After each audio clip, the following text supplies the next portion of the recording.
All right. So speaking of Supermans that we liked, Tyler Hoechlin, Hecklin, Yeah. however you say it. Hecklin, yeah. Hecklin. I think it's Hecklin. I thoroughly have enjoyed this dude as Superman, even when they were emasculating him on Supergirl. I'm a huge fan of Bitsy Turlock. I refuse to call her Elizabeth. Like, you know, It's shout Elizabeth. out to my Grimm peeps. You know, but no, she's Bitsy. Is that like misnaming her? Am I gonna get kicked off of Twitter for that? Am I just like calling her what she used to go by? Anyway. Well, it's like Mike Piazza back in the day. He's like, he called Chipper Jones Larry. He's like, I refuse to call a grown man Chipper. Yeah. Lawrence. Hello, Lawrence. So the two of them have amazing chemistry. Yes. Amazing. And like she just like she carries herself like Lois Lane should carry herself. And again, just the chemistry between the two of them. I tell you what I really liked. I liked Jordan Elias and Alex Garfin as Jonathan and Jordan Kent. Jordan being the new twin. I think it's funny that Jordan plays Jonathan and Alex plays Jordan. Yeah. So evidently I saw somewhere that I'm going to call her Elizabeth because that's her name. Where Bitsy, evidently she had a picture on Twitter or something where it was a note that says Alex plays Jordan and Jordan plays Jonathan. Yeah. Because evidently she was getting it confused. She kept calling them by the wrong names. That's funny. Yeah. Yeah. You know, like this is a really cool cast. I mean, you've got Emmanuel Chikuri as Lana Lang Cushing. Nice little spin there. Dylan Walsh, who is, you know, like just a TV journeyman, as General Sam Lane. And then I'm just going to spoil something here at the end. We get a new character named Captain Luthor, played by Wole Parks. And if you ever saw, what was it called? It was the Bike Messenger movie with JGL. I've never seen that, but this guy's been on a few episodes last season of not Black Lightning, but All American, Premium Rush. Premium Rush is the Premium Rush, right? Yeah. So he's JGL's like chief rival, and he's great in it. I love him. He's hilarious. Yeah, I really liked him in his guest roles in All American last year as well. So and talk about how an introduction though. They did a 5-minute introduction and gave those people who have never maybe, know Superman but have never really paid attention to his origin. Yeah. They did such a great job setting things up, where he came from, how he grew up. In introducing the Arrowverse version. Yes. Of Superman, right. Which was great. Now, they did do my least favorite thing that we tend to do with Superman these days. Yeah. It's kill his parents. That's why Lois and Clark, the new adventures of Superman as told by ABC, was really good because he had his mom and dad, and it did not. It was more of like the John Byrne run with his parents versus the fucking Richard Donner. Anyway, it will never not make me mad when they kill the Kents early and often. Getting to watch adult Clark interact with his dad is really, really important. Plus, getting to watch adult Clark interact with his dad and then kill him gets super dusty, whatever room you're in. Yeah. So, like in Smallville? Dude. I mean, he wasn't like an adult, it was still kind of went the Donner way. But, we did get like 6 solid seasons of John Schreier. Yeah. And he was so good. He was so freaking good as Jonathan. He's the best Eddie, what's his name, who was in Lois and Clark, is the second best. But John Schreier was the best Jonathan Kent. I mean, it's not like the Kents in the Man of Steel, who were monsters and would have raised Brightburn, Like, let's be honest. So the fact that he turned out to be Superman was just like nature over nurture, which is weird because the Kryptonians are a warring, horrible people. Like the Viltrumites. Not as bad as maybe not as bad. I was about to say maybe not as bad. They don't have a ring of their dead around their planet. Let's just put it that way. But so no, this was the first 5 minutes of this were great. We got to see the Golden Age costume. We got an awesome interaction. Action Comics #1. Yep. And they even had the green car. Yep. And for the people who have ovaries, I imagine they exploded when Tyler Hoechlin was like, "Yeah, my mom made it for me." That was like the most genuine, like earnest thing, and like he was so happy to be Superman. It's what's been missing from the character for quite a while. And because even Welling, even Welling had the like angst, angst, yeah, the teenage angst, yeah. So that scene right there, that short clip of when that kid says "nice costume" and his reply, the way he replied, that had me all in. Like, did your ovaries explode?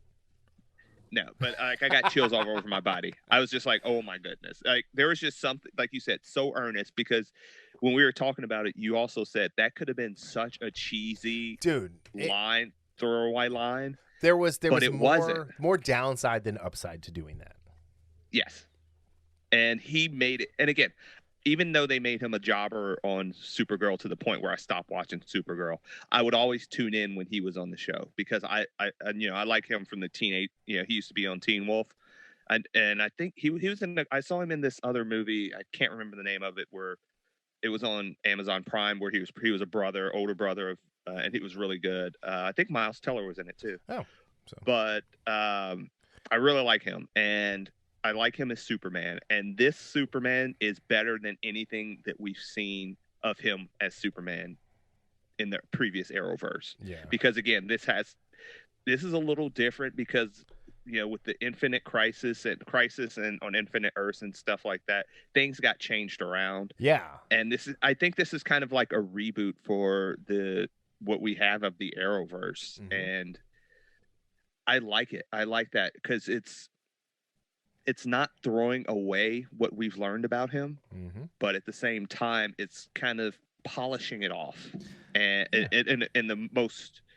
instead of throwing away what they have, like WB is doing with the Superman reboot we were just talking about, the CW is embracing what they have and what they've had with Tyler Hoechlin, as Superman. So here's what I want to see from the reboot, right? Like. Superman's pod burns up an atmosphere. Superman reboot canceled.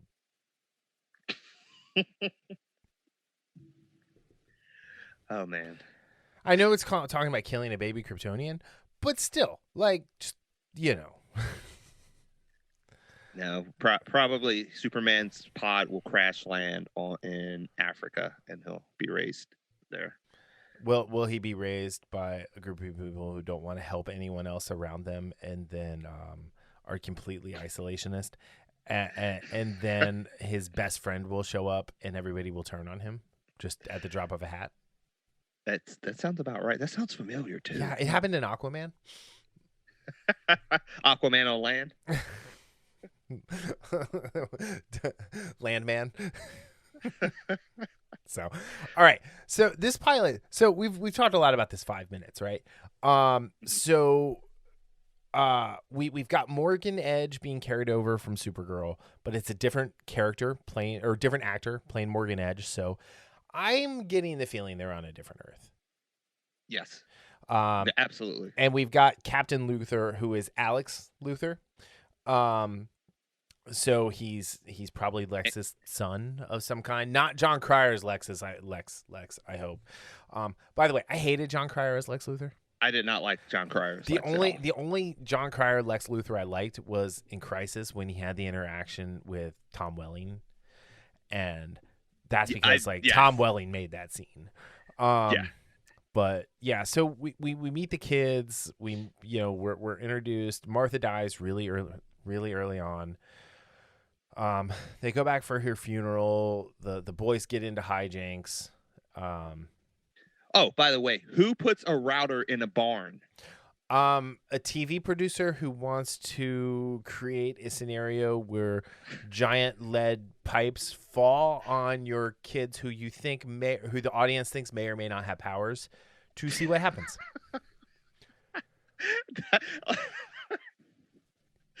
Yeah, when and that scene came on, it's like, yeah, the router's in the barn. Like, excuse me, what? I saw that, the router's in the barn. I was like, fuck you. Yeah, you know how often you have to reboot a router? Yeah. Like, And then why? Ma Kent having to reboot the router. How is Martha gonna get that high to get the router? Oh my gosh. It's like, can you imagine, like, Sarah Cushing is just hanging out at the Kent farm, and she's like, Martha, I can't get on the internet. And she's like, oh, Sarah, it's just in the barn. God damn it, Martha. Why is it in the barn? And I know that's the Christian Bale Batman voice. But which, yeah, I know it doesn't make any sense. It just doesn't work doing the Ben Affleck, like, why did you say that name? But anyway, yeah, like, you're asking us to suspend our disbelief that a man can fly. Yeah. And all right. But I will not suspend my disbelief of a router in a freaking barn. Look, if you want your router to be up high like that, great. What you do is you put like you put the router where it's easy to get to, and you put a bridge up high. That will, but yeah, so there was that. And then the party, you knew there was going to be a fight. Oh yeah. Although I did tell you, I think so. One of the two twins has powers. They subverted the expectations. Spoiler alert. It's Jordan. And so the subtitle for this week's episode. So this one is called "It Was Superman in the Vision." And the subtitle is "It's a bird. It's a plane. It's emo." Yeah. Like, yeah. And I was watching. So I went back and watched like stuff leading up to like news and stuff, and everyone's like, Jonathan Kent is gonna be Superboy, and it's like, wow. No, they went with the entirely new character that they made up, who will be Brightburn, and I'm really excited to watch Elizabeth Banks and Roy from The Office ruin this kid. So I thought it was funny because, like, did you ever read Super Sons? I told you about Super Sons. Yeah. Okay. Yeah. So, you sure? Because I read it when it first came out. Yeah. Like, no. I love Super Sons. Well, one, Damian Wayne is one of the better characters DC's put out. I love one their of the new interactions. characters. And John Kent being the by the book Boy Scout, and Damian like, let's just sneak out. Like, that dynamic was great. And then John not understanding why Damian doesn't have powers. Yeah. So yeah, Damian has that. He has that super serious type perspective, and I think that's why they put Jordan like he did. Because again, don't know why, but they don't do Batman or any. They rarely do Batman in TV shows. At least, I mean, Titans does it obviously, and you have to animate it. Kinda. Again, like they went with a really old guy to play Batman. Yeah. Like Sir Jorah Mormont is Batman. Again, go F yourself. Yeah. But yeah, I love, like, one of the things you said, you love these two guys that play the brothers. Yeah, I thought they were great. They play brothers so well because Jonathan gives his brother grief, but he did not hesitate to step, to try to save his brother and put his body on line. So when Jordan was trying to steal that guy's Kool-Aid, if you will, Jonathan just stepped up and threw the first punch. Yeah. And then Jordan went full Brightburn. I'm telling you, he's gonna start burning Kryptonian symbols into like barns and planes and stuff. He's gonna be teaming up with Captain Luthor by the end of the season. I would almost guarantee it. Yeah, I would 100% bet your life on it. No, That's how confident I am. I'll bet your life on it. I'm really curious to see where they go if Jonathan ever gets powers, or Jordan. Yeah, Jordan has heat vision, and he has his. I mean, they were heavy whatever bricks and beams and Mhm. pipes that fell on him. But what if he can't fly? What if it ends up being Jonathan in season 1, at the end of season 1 or season 2, gets some of the powers? Yeah. There's so much they can do with this Yeah. because they've already subverted some of the expectations. Or what if his, because he's young, the powers come and go or something? I mean, I think we saw that before with Clark in Smallville. Yeah, sometimes. I mean, like Superman will have that depending on like what kind of kryptonite is around. I'm curious as to the yellow kryptonite that he pulled out of the ship, or orange. If that had something to do with it. Kind of activating him, like activating more. Like instead of it just being a latent, like if he turned it, like to steal a spoiler line from WandaVision, was it just going to be a power that died on the vine but got supercharged? Mm-hmm. But yeah, I don't want to go too terribly into this, but I'm excited for this. Like I watched it twice. I'm all in for next Wednesday to watch it again. I think we're gonna keep talking about it until we don't like it anymore. And it's only 12 or 13 episodes. I think it's 13, which is, I'm shocked that the CW didn't make it 16 or 17. So yeah, I like, that's perfect for me for please. A network show, because they're not going to do the 8 or 10 show. Like, well, I'm just saying, like, streaming shows are doing that a lot with 8 and 10 episodes. Well, but they're doing 8 to 10 episodes because they're doing an hour long for the most part. Yeah, like yeah, and that's true. You have the 42 minutes, 42 minutes with commercials or something like that. And, so, oh my god, CW, can I like buy the app and not have commercials? And it's like 5 minutes worth of commercials. Dude, every 13 minutes. It's like, oh geez. It's like, that's why. Yeah, that's why when I can, I watch those on YouTube TV, because I can just fast forward through the commercials. I don't have YouTube TV, Daryl. Oh, well. Anyway. Sounds like a personal problem. All right, so let's say out of reversed mortgaged farms, out of 5, I'm going to give this one, I'm going to give it a 4. I am going to go a little bit higher and a 4.25. Okay. All right, so